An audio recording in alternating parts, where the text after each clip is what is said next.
బాపట్ల నియోజకవర్గంలో ఎన్టీఆర్ పెన్షన్లను అందజేసిన తదనంతరం బాపట్ల ఎమ్మెల్యే వేగేశ్న నరేంద్ర వర్మ మీడియాతో మాట్లాడారు.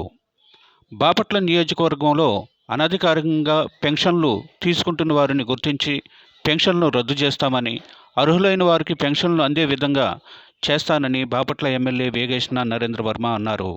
పార్టీ అభివృద్ధి కంటే బాపట్ల జిల్లా అభివృద్ధి లక్ష్యంగా పనిచేస్తానని ఆయన అన్నారు. ప్రభుత్వంలో అన్యాయంగా అక్రమంగా దొంగ పెన్షన్లు ఉన్నాయో అంటే ఫర్ ఎగ్జాంపుల్ మత్స్యకారులు కులంలో లేకుండా మత్స్యకారులు కార్డులు తీసుకుని వేరే కులాలలో కూడా పెన్షన్లు తీసుకుంటున్నారు అని మా దృష్టికి వచ్చింది. అటువంటివి కానివ్వండి, ఇంకా వేరే అనదర్ విషయాల్లో కూడా పెన్షన్లో ఏదైతే తప్పుడు పెన్షన్లు ఉన్నాయో అవన్నీ కూడా ఏరివేత దిశగా ప్రభుత్వం రాబోయే రోజుల్లో ఒక డ్రైవ్ నిర్వహిస్తుంది.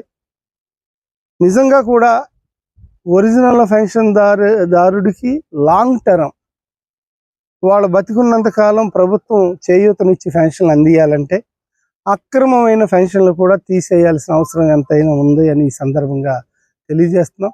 బాపట్ల నియోజకవర్గంలో అధికారులతో కలెక్టర్లతో కూర్చుని అటువంటి డ్రైవ్ దిశగా కూడా ముందరికి వెళ్తున్నాం.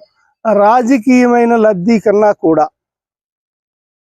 రాజకీయాల కన్నా కూడా, పార్టీ అభివృద్ధి ప్రతిష్టల కన్నా కూడా ప్రజల కళ్ళల్లో ఆనందం, ప్రజల అభివృద్ధి, ప్రజలకి ఏదైతే రూల్స్ ప్రకారం చేయాలో మంచి చేయాలో అవన్నీ నెరవేర్చే విధంగా నేనైతే మనస్ఫూర్తిగా పనిచేస్తానని తెలియజేస్తున్నా. Thank you.